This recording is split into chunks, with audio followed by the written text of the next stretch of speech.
sudah terbang pesawatnya dari Intellect Center menuju ke area ujung dari mid side.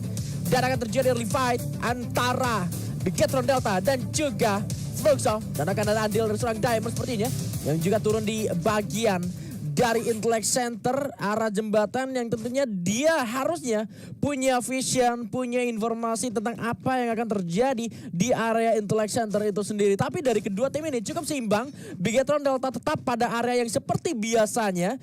Sekarang Fluxo juga mengambil area yang tidak dimiliki oleh Bigetron Delta. Selalu ada PR selama di Southeast Asia untuk Bigetron Delta selama mereka melakukan early fight di Intellect Center. Ya, dan kali ini Koja ditugaskan di bagian paling kiri untuk mendapatkan informasi. Fluxo cenderung bermain secara 4 orang sekaligus, dan ini nampaknya bakal komit ke arah seorang Koja yang di mana Koja bakal diajar oleh 2 bahkan 3 orang sekaligus kali ini. Yes, sudah ada tembakan bahkan yang dibuka. Dan membuat sekarang Koja harus mendapatkan bala bantuan dari rekan-rekannya. Tapi di saat bersamaan juga RRQ Kazu sedang bertemu bersama dengan Watts. Dan tadi first blood direct sudah berhasil didapatkan oleh RRQ Kazu. Kita kembali menuju ke arah Intellect Center yang belum terjadi pertempuran antara Fluxo dan juga Bigetron Delta. Tapi dari kedua tim ini sudah sama-sama melakukan setup.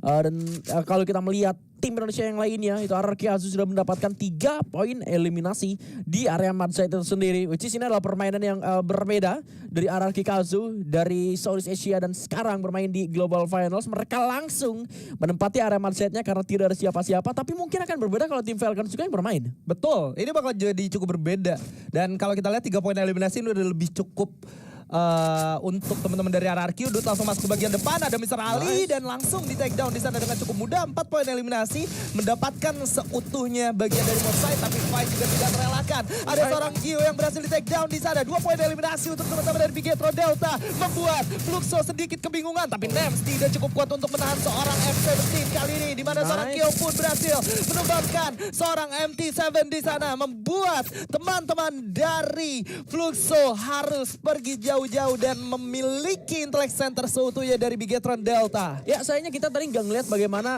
kontak pertamanya berlangsung, tapi dari setup yang dibangun oleh kedua tim nampaknya Fluxo yang jauh lebih agresif dan ini mengamankan area dari Intellect Center itu sendiri. Karena kalau ngomongin dari karakteristik tim Fluxo itu sendiri, mereka ingin main aman dari awalnya, maka mereka mau clear lebih cepat supaya bisa menguasai Intellect Center dari awal, dan arah rotasi mereka dari Intellect Center itu bisa aman. Setidaknya ketika zonanya masih ada di area Intellect Center, mereka tuh bakal kemungkinan besar aku ngebacanya bakal tetap stay dulu di bagian Intellect Center dan gak bakal kemana-mana. Tapi Bigetron berhasil menjawab hal tersebut dengan Koja sebagai targeting pertama utama mereka. Tapi follow up dari teman-temannya balik lagi yang masih bisa diandalkan untuk Bigetron Delta.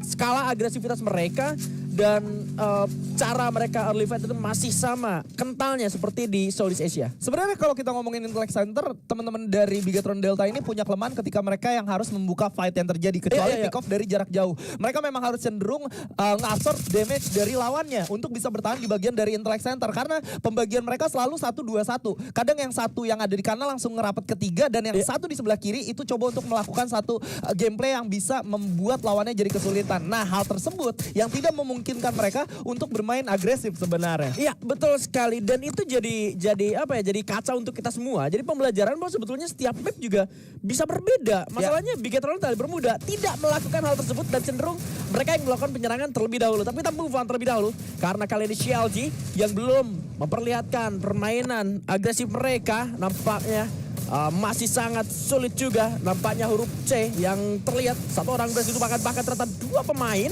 yang berhasil dijatuhkan oleh Twisted Minds, membuat CLG kali ini harus menghilang dari bagian area Robo di sana. Iya, dan ini tentunya bukan kabar baik untuk Bigetron Delta. Udah ada scanning yang dilakukan juga oleh Exposy dan kawan-kawan, karena mereka tahu di menit 4 ini merupakan menit yang cukup rawan, di mana Bigetron Delta pasti mengirim 1-2 player mereka untuk berada di sana dan melakukan securing bagian dari arsenal. Ketika mereka sudah tahu bahwa teman-teman dari Bigetron Delta itu datang, mereka nggak mau mengulangi hal yang sama seperti mereka lakukan di turnamen-turnamen sebelumnya. Ketemu Bigetron Delta di sana, mereka rontok. Ya, betul sekali. Itu mengenai pembahasan dari Bigetron Delta yang ketika mereka menang tim fight di bagian Intellect Center atau bahkan gak ada sama sekali fight dari Intellect Center. Tapi yang menarik untuk kita bahas lanjutannya adalah ketika Fluxo-nya kalah fight di bagian Intellect Center, aksi lanjutan mereka yang pasti aku penasaran gitu loh. Setelah itu apa yang akan mereka lakukan? Resetnya di mana?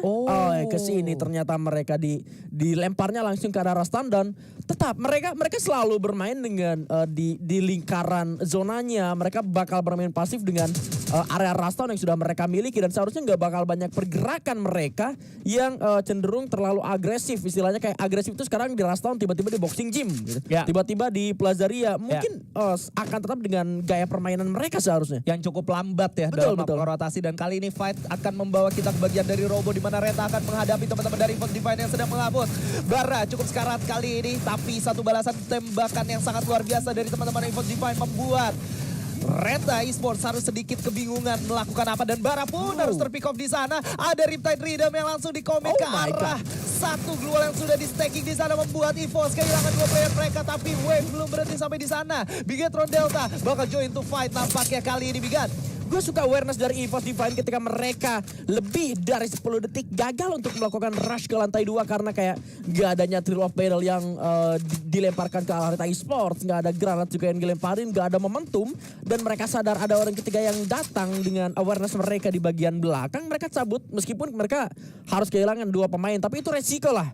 Itu resiko dari keputusan yang mereka buat. Mereka udah maju tapi batalin hal tersebut. Dan kita move on terlebih dahulu karena Ararki Kazu terjadi pertukaran pemain.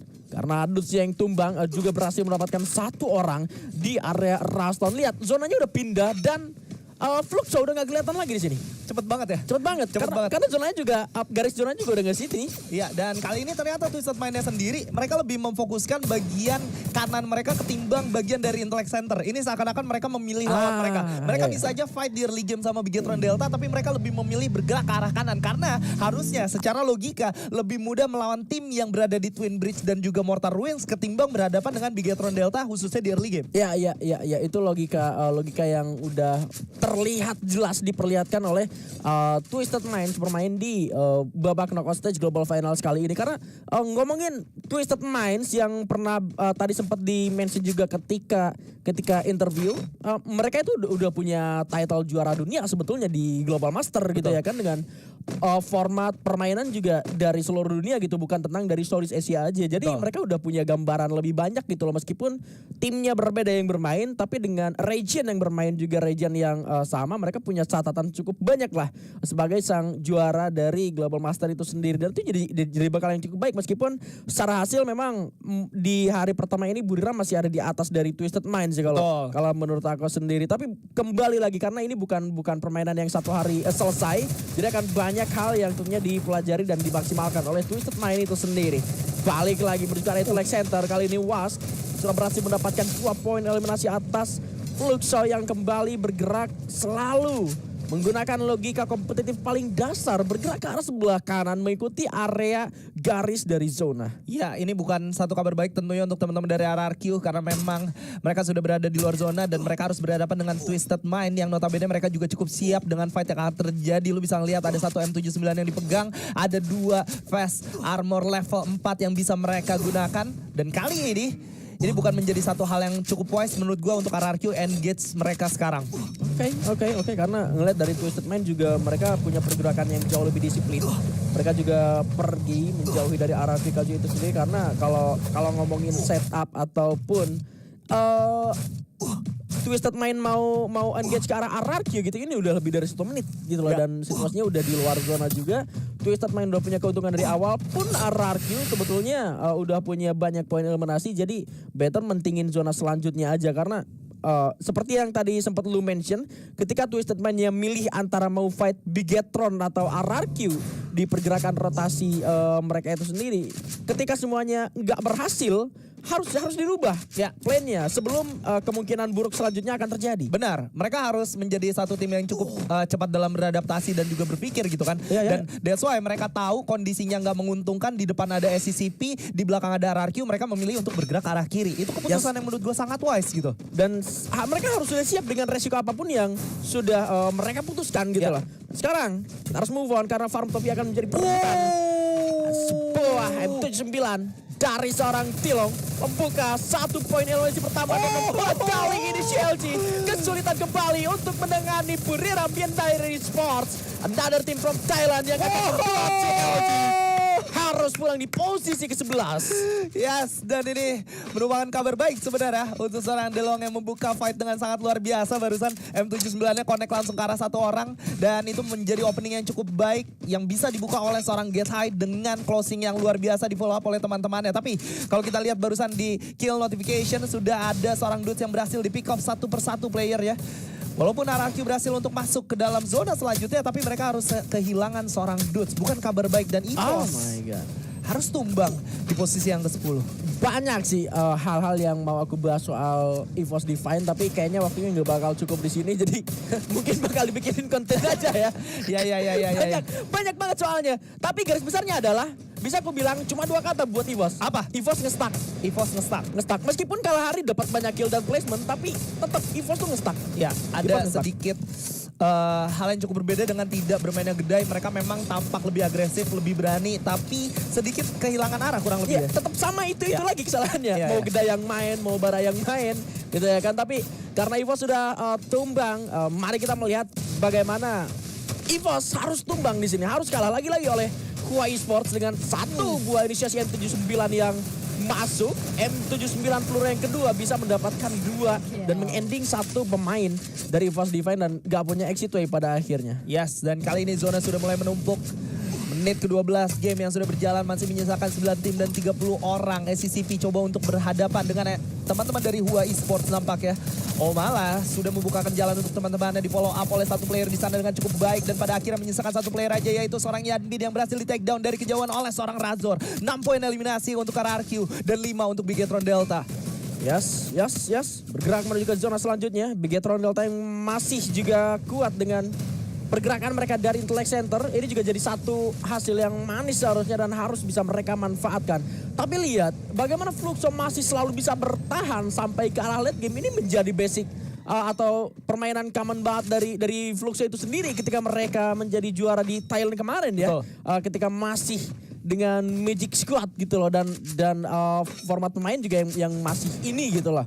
Dengan adanya Gearbox dan kawan-kawan. Benar. Dan mereka masih menerapkan hal tersebut di meta karakter yang berbeda dan hasilnya juga menurut aku bagus banget enggak? Masih works tapi masih works ya. Hasilnya bagus juga enggak tapi masih works. Lihat masuk menit ke-13 mereka baru dapetin 2 poin eliminasi dengan resource yang seminim itu. Tapi how?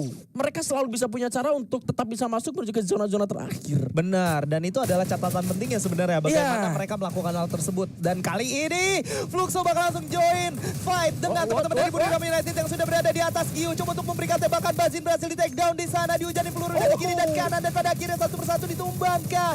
MT7 pun bakal mengantar nyawanya menuju ke arah poin eliminasi yang didapatkan oleh Buriram United. Dan kali ini DeLong harus tumbang dari kejauhan, tapi masih bisa untuk di-revive. Harusnya Box pun tidak bisa berbuat banyak dan pada akhirnya stacking blue wall yang berada di atas dari Robo kali ini menjadi pusat perhatian dari berbagai tim yang berada di sekitarnya. Jujur itu memang terlalu berani tapi memang gak ada pilihan lagi buat Fluxo itu sendiri. Karena mungkin pilihannya ada 3. Lu naik ke Robo, Ya.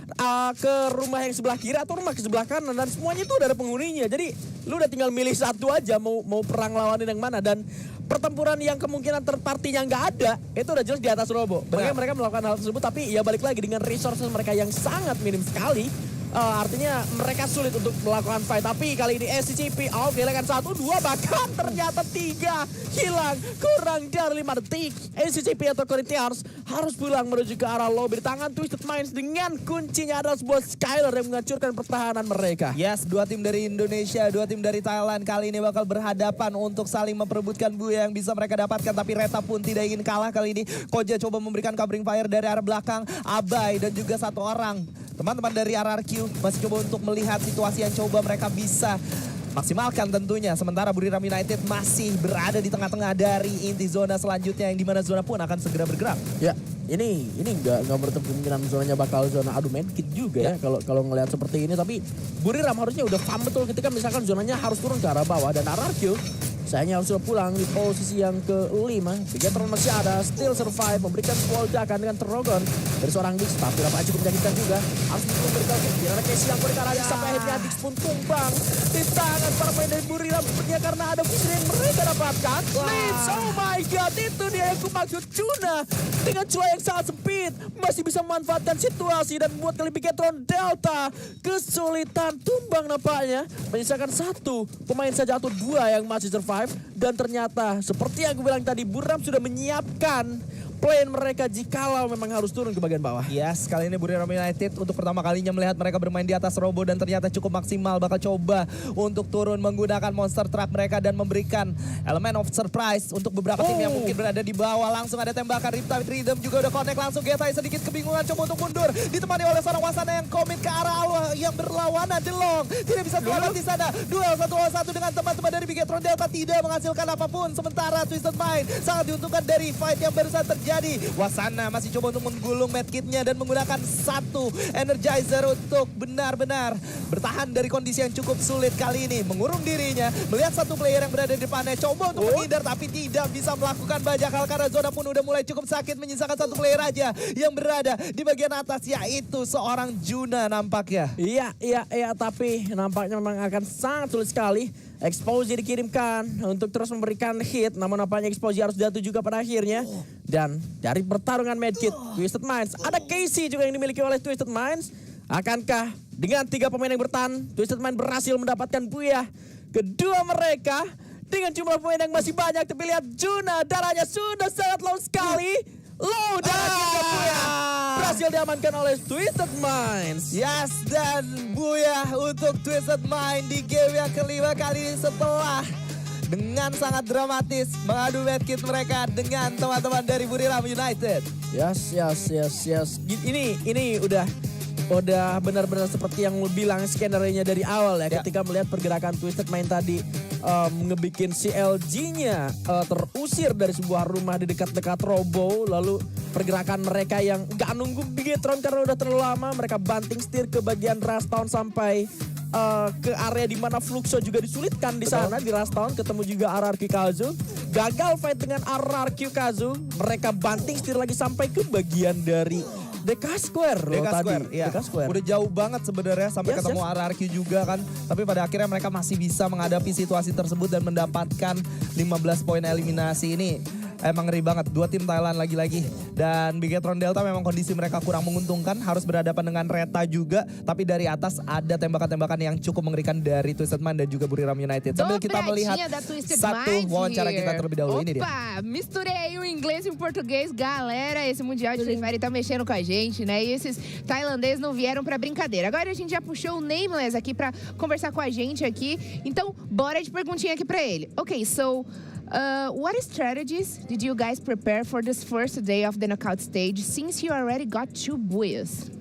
วางแผนยังไงกับการเล่นของ Knock Stage รอบ Knockout Stage ที่เล่นมาเนี่ย ก็เล่นเก็บคะแนนเอาตัวให้รอดเข้าไฟนอลก่อนครับ We try to focus on collecting as much point as we can to be in the final rounds. Good to know. Perguntei pra eles quais foram as estratégias que eles prepararam já pro primeiro dia, uma vez que eles já conseguiram 2 buias, inclusive um seguido do outro.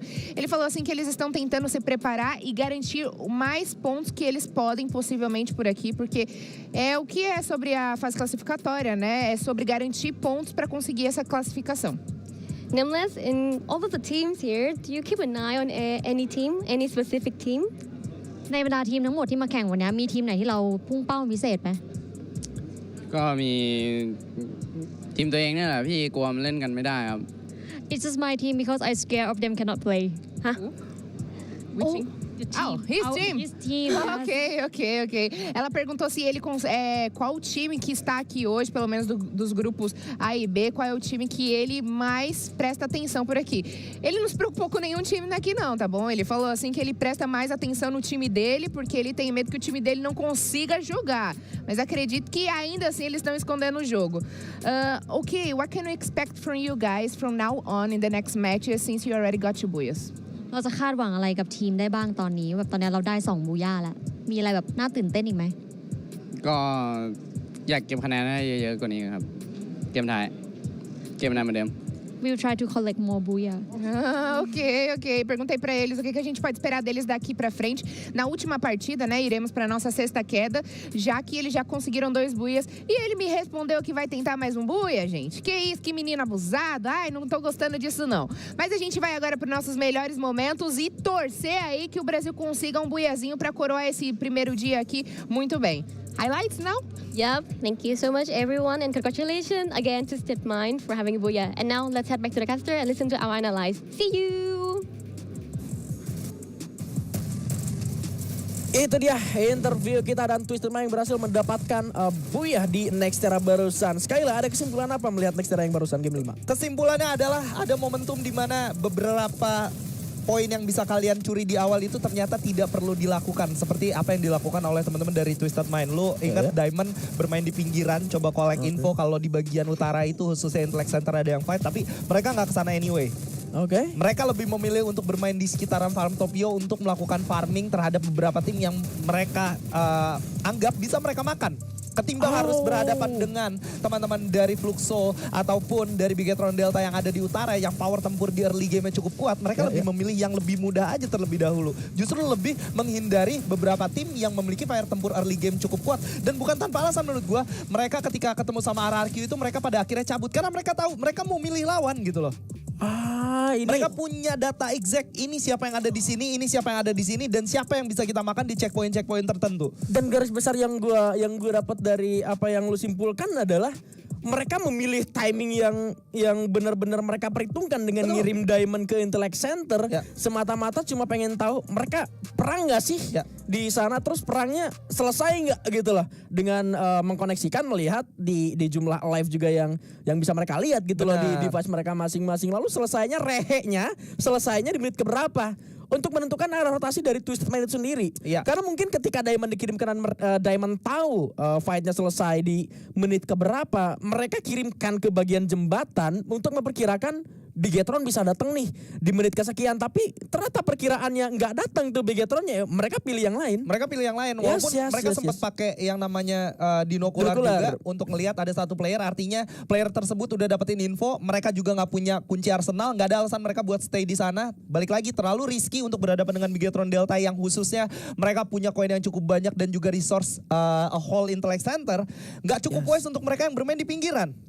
Gitu kan. Jadi pada akhirnya buat apa kita gontok-gontokan sama mereka, mending kita cabut dulu sambil mencari lawan yang sekiranya bisa kita makan. Dan keputusan seperti ini menurut gue menjadi hal yang cukup penting. Kadang lu harus memilih siapa lawan lu sehingga kemenangan bisa lu dapatkan gitu. Ini satu hal yang jujur sangat sangat berharga untuk kita ketahui dengan berbekal kayak sekarang. Oke lah, template lah 3 Dinoculars di setiap tim itu memang template. Kadang memang ada yang seperti ini juga gitu, ada yang pakai Rocky-nya, tapi 3 Dinocular udah kita lihat dari awal tahun ini gitu loh, dari season spring kemarin. Dan bagaimana caranya memanfaatkan 3 Dinocular itu, artinya 9 kali menggunakan Arvon dan semuanya digunakan dengan efek